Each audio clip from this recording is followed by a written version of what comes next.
मैं एक ऐसे संत महात्मा के पास पहुंचा हूं। मुझे मेले में यहाँ पर आए हुए प्रयागराज में आज 8वां दिन है, लेकिन इस तरह के संत महात्मा के जो विचार हैं वो मुझे अब तक इस तरह से नहीं मिले हैं। इनकी बातें सुन के आप खुद भी धन्य हो जाएंगे कि किस तरह से व्यक्ति का जीवन होना चाहिए और किस तरह के ये लोग तप करते हैं और उससे फायदा क्या होता है। किसी व्यक्ति को अगर किसी तरह की प्रॉब्लम होती है तो क्या साधु महात्मा के पास आने से दिक्कत दूर हो जाती है, या फिर आप लोग अपना खुद का कुछ भी काम करते हैं, बाबा लोगों से संबंध रखते हैं, या अपने परिवार में अपना एक गृहस्थ जीवन जीते हैं, तो उनसे आप सबको क्या फायदा रहेगा। क्या उन्हीं से हम साधु संगत या फिर उन्हीं से कोई इस तरह की कोई उपलब्धियां प्राप्त कर सकते हैं, क्या उन्हीं से हमारा भला हो सकता है। बाबा के विचार सुन के आप लोग खुद स्तब्ध रह जाएंगे कि साधु महात्माओं के विचार किस तरह के होते हैं।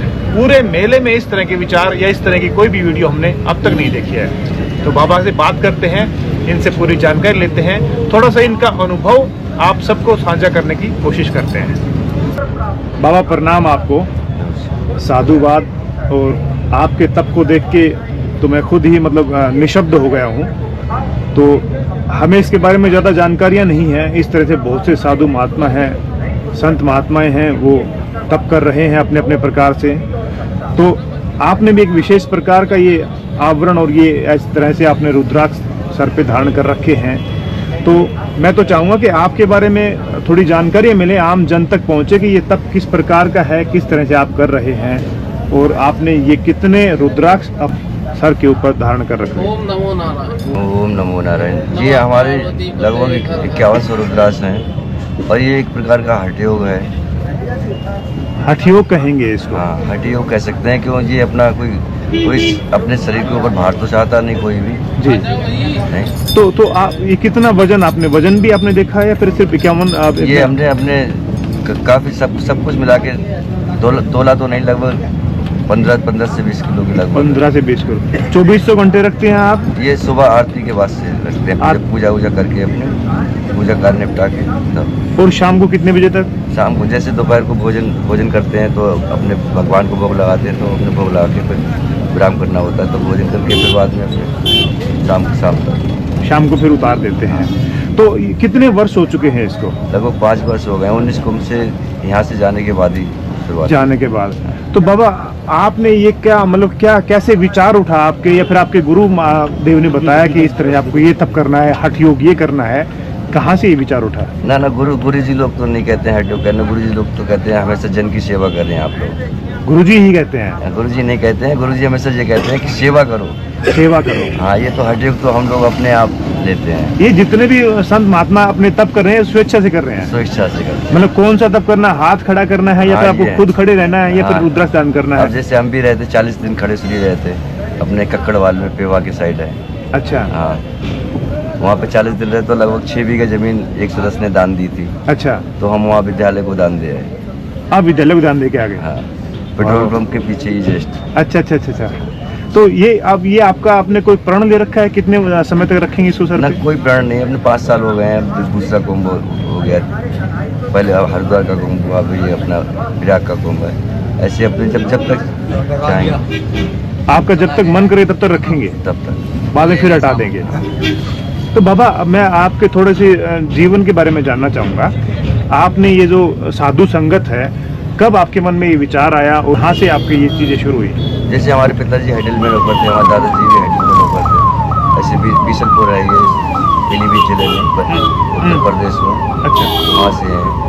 अच्छा। वो हमारे पिताजी थे तो हम भी साइड से ही काम करते थे। इसको विद्यालय तो जाना हो नहीं पाया अपने, जो ट्रांसफ़र होते रहे बाप पिताजी के काफ़ी। अच्छा। कई ट्रांसफ़र हुए उनके अपने इस जिले में। अच्छा काम करते थे, लाइन हर जगह लाइन शेष लाइन पोस्ट करती थी लाइन में इनकी। अच्छा। हाँ, तो ट्रांसफ़र ज़्यादा हुए तो उन्हें उस टाइम विकास हो रहा था, तो हर एक गांव बनाने के लिए जरूरत पड़ती थी। तो वही योग्य सदस्य थे, तो खूब अपने उन्होंने लगभग 25 गाँव बनाए। फिर बाद में हम भी जब 10-12 साल के हो गए, फिर उनके पैर में चोट लगी 11,000 लाइन से, तो वो ऐसे हो गए। फिर उनकी जगह पे हम जाने लगे ऐसे। अच्छा। फिर हम सीख गए, तो ऐसे एक एल में कंपनी आई, तो हमने भी 35-36 गाँव बनाए। अच्छा। बिजली के, एलिमिन के भी। ठीक है। उसके बाद फिर अपने साधु संत तो पहले ही से रहते थे वहाँ पे, अपने बाबा जी हैं। अच्छा। हाँ, गणेश दास जी श्री महाराज हैं, आएंगे भी यहाँ पे भी। अच्छा। हाँ, उनके साथ में रहते थे अपने घर जाना, उनके साथ में रहना। अच्छा अच्छा। आज वैसे ही महात्मा लोगों से मिलते मिलते तो इधर बरेली आ गए। अच्छा। फिर बरेली जुड़ी गए बिल्कुल महात्मा लोग। अच्छा, कितनी वर्ष उम्र थी उस समय आपकी? उस टाइम लगभग 17-18 साल। 17-18 साल थी। तो आपको बाद में मन हो गया कि इनसे जुड़ जाते हैं? हाँ, ये धर्म अपने जैसे कि सदस्य कोई भी धर्म के लिए नहीं खड़ा होना चाहता है। अच्छा। कहते तो जैसे बोलते तो हम लोग सनातन धर्मी है, सनातन धर्मी है, लेकिन जब धर्म की बात आती है तो कोई भी नहीं। कहते हैं हम लोग सेवा करते हैं, सेवा करते हैं, लेकिन सेवा का नाम आता है तो सेवा कोई नहीं। कोई नहीं करता सेवा। कौन करता है? आप समझो, ट्रेन पे भी कोई भी साधु जाता है, नहीं ट्रेन से जाता है, तो हम लोग चाहें तो उससे स्टेशन पे पूछ के महाराज आपका ट्रेन कट करवा दिया जाए, कि इतने योग्य सदस्य नहीं होते हैं। या कहीं पे अगर भिक्षा कर रहा है तो उस टाइम खिला के उसके पीछे नहीं जाके देख सकते हैं ये क्या कर रहा है, कहाँ रह रहा है। नहीं कर सकते हैं? नहीं, बिल्कुल बिल्कुल। हाँ, ऐसे हर एक सदस्य को, जैसे जितने महात्मा अपने घूम रहे हैं, कह रहे हैं भिक्षा करते हैं। अगर इतने स्थान है ना, जो हम लोगों ने कमेटियाँ बना रखी हैं, छोटी छोटी कमेटियाँ बना लेते हैं, 5 सदस्य की कमेटी बना ली, और कोई भी साधु जाता है तो कह देते हैं भाई कमेटी का स्थान है, यहाँ पे नहीं रहना है, स्थान भगवान का या कमेटी का है। तो आप ये विकार हटाइए, अपने अपने मन की सोचे हटाइए, और जो भी अगर साधु संत यात्रा में भी आते तो ये अतिथि की तरीका सम्मान करें उसका। जैसे कहते हैं ना, अतिथि देवो भव, तो जब अतिथि नहीं आए तो भगवान कहाँ आएंगे? बिल्कुल बिल्कुल। नहीं बाबा, आपकी उम्र के बारे में कितनी उम्र हो चुकी है आपकी? लगभग 36 साल हो गई। 36 साल हो गई है। तो आप घर से संपर्क है आपका भी? ना, घर से कोई संपर्क नहीं। घर से पहले भी नहीं था। घर के पास में ही रहते थे और हम साइड काम करते थे। अच्छा अच्छा। और घर के परिवार के लोग आते हैं आपसे मिलने? ना, कोई भी नहीं आता। बरेली में हमारे पास में ही रहते हैं, हमारे मामा के लड़के रहते हैं, वकील हैं। अच्छा। एक उसमें अपने रोडवेज में है, पिताजी की जगह पे, और कई लोग हैं, मौसा वहीं हैं, भाई हैं। हमारा भाई हैडल में नौकर है, बिशनपुर में।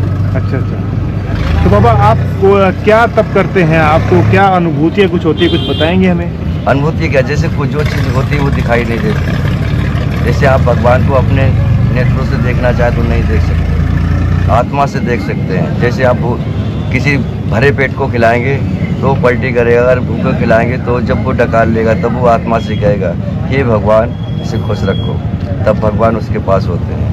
अथवा भगवान उसके पास नहीं जो पहले जैसे थे। अच्छा अच्छा।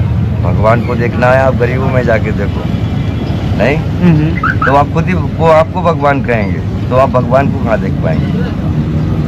मतलब इंसान में ही भगवान है? हाँ, नारायण में भगवान होते हैं। नर ही नारायण है, नारायण ही नर है।